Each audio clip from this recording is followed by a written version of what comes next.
Hey laptop recruiter family, how are we doing? Let me get that straight. There we go, I think. So this video now, I want to discuss when you break 1 million and what to do, what not to do. Just from what I've seen over the years with recruitment business owners. So first thing is, what does that actually mean to break 1 million? So it doesn't mean someone who's been doing 1.5 and they've gone down for a year and then they've broken 1 million. What it means is someone who is been at 2, 3, 4, 500, etc., being plateauing, been around that figure for a while, it might have gone up a bit, gone down a bit, but not broken the 7-figure mark. So what about that, number one? Number two, does it mean 7 figures profit?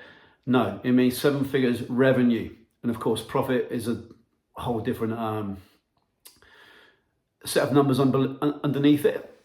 But of course, it should be, pretty simple to be into a higher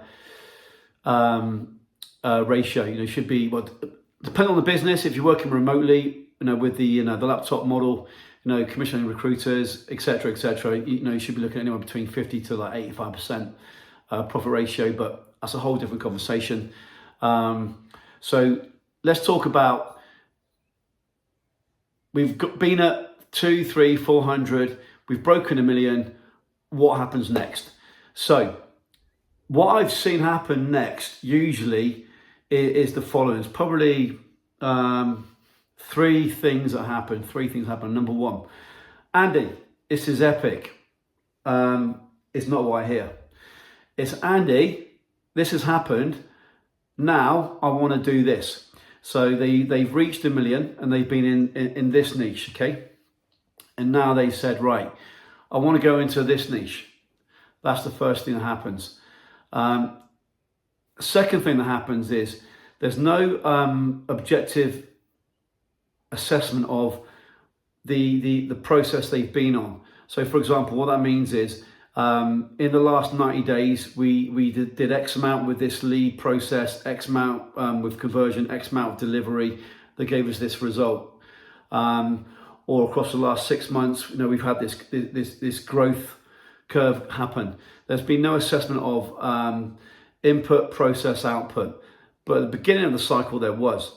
Third thing that happens is the model that the person wants to work to has changed drastically. So usually when someone comes to us, it's going to be, I want to go from this figure to that figure. So it's financial, so it should be, it's business. It should be a financial number. And then what normally happens is after, it could be as early as 60 days, but normally it's much more than that. It'd be, I want to change the model, Andy. I don't want to be talking to clients. I don't want to talk to candidates. I want to expand the niche. I want to move to this country and live this lifestyle, etc. Okay. So the third thing is the actual model. So let's bring this full circle. Okay, make it nice and simple.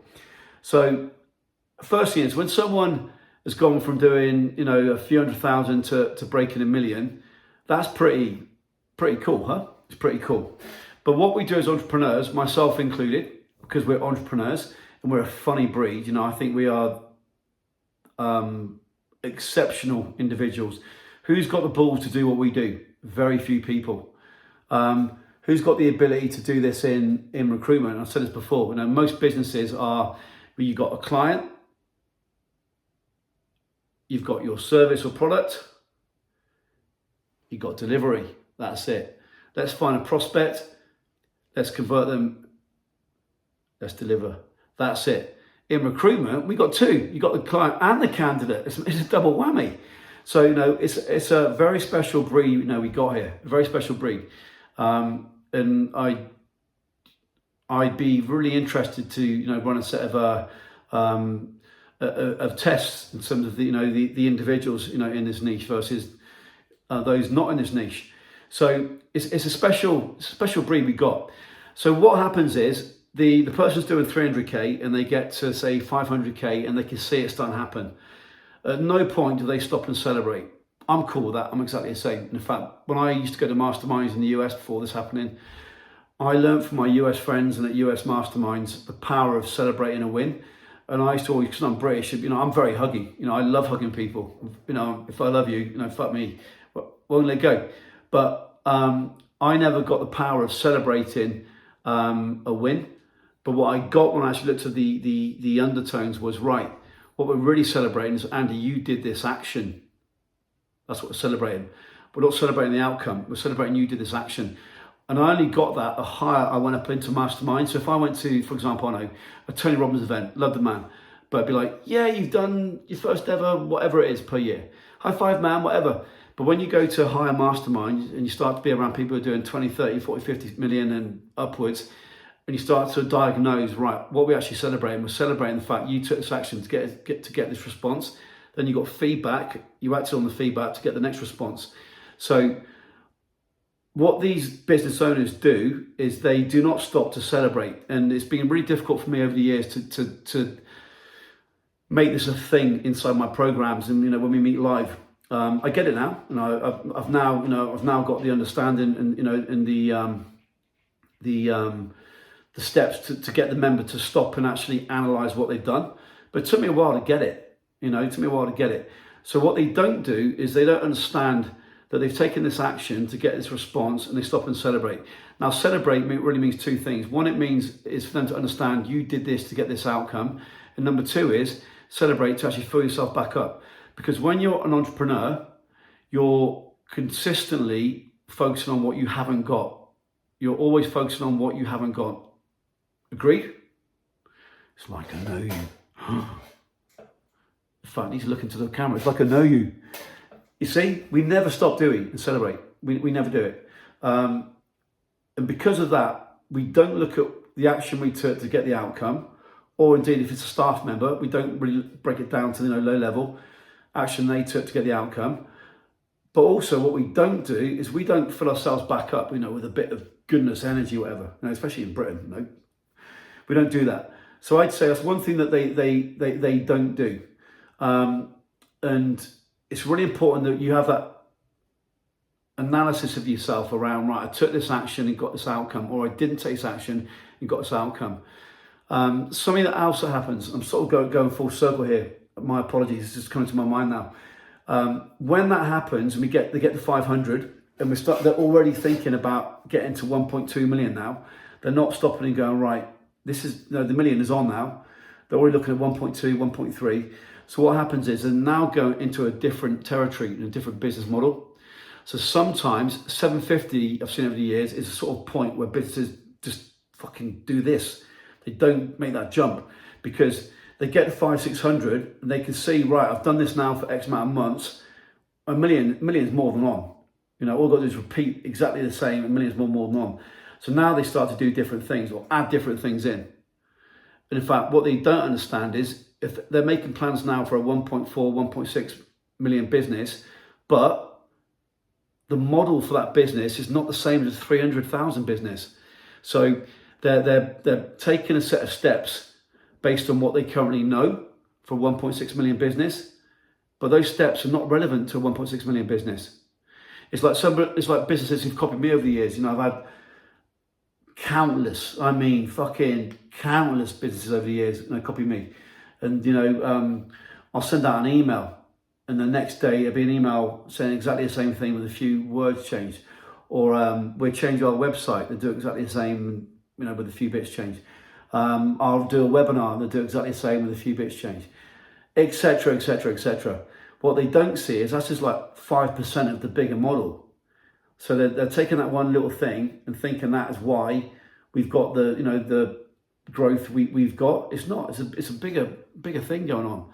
And often what the business owner will do is they'll look at, right, 1.6, I need to be doing this.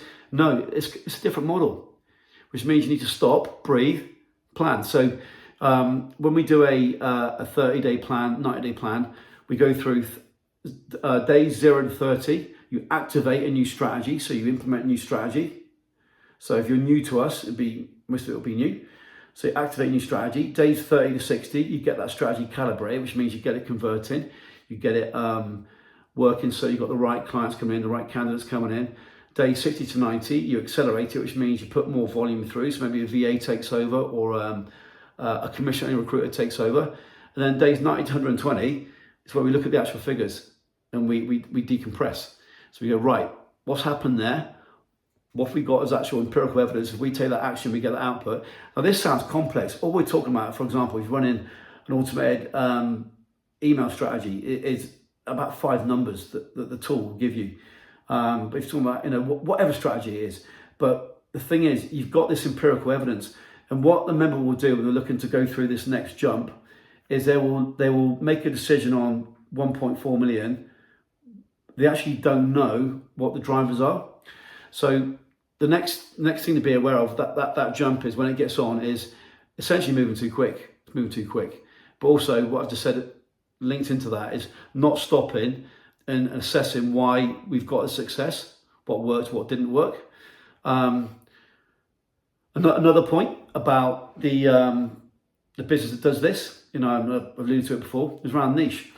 I'll often get, Andy, cool, we've done this. I want to go to this new niche, and it's completely removed from the original niche, completely removed. And 95% of the time, I will say no. And generally, it will be inside the business owner because they are cool, essentially. And I did a video about the traits I've seen of people who've made this jump. But because they're cool, they're like, yeah, fuck, I always knew I could do this. They've now done it. Right, I need to prove more to myself. Not to other people, to themselves. So they do this jump, into something else. But if you go back a year and you say, right, in a year's time, would you have this business giving you this life with this money? Would you take it? Yes. But we change it because we're humans, and recruitment entrepreneurs are even more special breed. So you start to expand in your mindset about what you can do and why you should do it. You start to forget. You just start to take on this I could do anything thing, which I love. But that's a problem. But not all, but most have come unstuck by going to a new niche, stay in the same niche. Usually the niche has only been covered by like between 2, or a low end I think about, to like 20% of the niche has been covered as a starter. Secondly, it'd be better to have a niche of say 2,000 clients or 5,000 candidates or 500 candidates and have multiple touch points than a niche of 100,000 and touch them once with an automated strategy. Now that can work. The first example I'm thinking about, that can work, and it does work, and that's what 𝐼𝐼 is all about. The client doesn't know you, the candidate doesn't know you, they've never heard of you, completely cold. How it works still blows me away. But the mindset should be, right, what is my life outcome here? And don't lose sight of that. But it's difficult. I fucked up many years ago with property, got carried away. And, whether you call it greed, you call it passion, or whatever you call it, I get it. However, what I would say is when you get to 1 million, it's not when, it's when you can see that million is on, right? Be aware and observant about the most important thing right now is my mind. It's not strategy. Strategy is now proven. If we keep doing this for another 8 weeks, 14 weeks, whatever the number is, this is going to happen. We've been doing it for X amount of time. So it's the mindset of the recruitment entrepreneur. If I keep doing this, I came in to get this strategy, it's now working. If I keep doing this, I'm going to get here. It's about, right, get here first, activate, calibrate, accelerate, then celebrate. So you get into that acceleration mode, then you celebrate. It's key. So I'd say if you are on the way to getting 1 million, big high five, epic stuff. The key thing for me is I never want to be associated with a business that gets to 1 million, then loses it all. We had a chap come to us many years ago. He didn't get to 1 million, by the way, but it just gives you an example of what breaks my heart. This guy joined us, and at the time we had a mastermind. He came in. I don't know how it happened. I wasn't really working much in the business at the time. I just had my first baby, and he got a 3-month contract, which we don't do. We got come in for 30 days. You can leave on day 29. Download everything, and we're part as friends. We walk the walk. We expect you to. People don't leave us. But we put everything on the line. So this guy came in. We had a 3-month contract. I don't know how it happened. It was a mistake on our part, an admin mistake. Anyway, he came in and he did all these epic things, etc., etc. Anyway, end of 3 months, tells us he's going. I get a message from my ops person at the time. He's leaving. I'm like, what do you mean? How can you leave at that point? Anyway, short version is he's done outstanding stuff, and I mean epic stuff very quickly, but then went through the floor. That broke my heart. It broke my heart first and foremost because I personally phoned and said, listen, recommend you stay. But what broke my heart was also I've put my life and soul into what I do here, and all it takes is I was with Andy Whitehead and this didn't work. You see, so it's like it's understanding that your business is a living, breathing entity, and being aware that the actions you take in your business will give you the outcome in your business, and being aware of what you're doing now, the payoff may not be for a week. It might not be off, for 2 months, 3 months, but the same is the other way as well. So if you've got this business where you're doing 500, 600, 700 and so on, high five to you. Make sure you get to that million. And the thing is this, make sure you're sustainable. For me, that's the most important thing. I want to make sure businesses are sustainable. It's worse, possibly, I don't know, to have it all than lose it all. But I believe with the right mindset, you can get it back again. But being sustainable is the key thing. And what that means is, along that way of the journey, don't be greedy. Assess, how do we get here? Assess, when we get there, what am I going to do? Assess, next step, what does it look like? So that jump to getting past 7 figures is fabulous. Key thing is this, make sure it sticks, it's sustainable. And what that means is as you start to get there, hopefully now there might be a little red flag or a warning. Number 1, stop and celebrate when you get to 300, 400, 500, 600, 700. Celebrate means number 1, analyze how you got here. What actions did I take to get this metric? Number 2, fill yourself up. Take a moment out. Be proud of yourself. Hopefully your spouse be proud of you. Then next step. So guys, with that said, for those of you who are getting there, who've got there, big high five. Laptop Recruiter family, big love.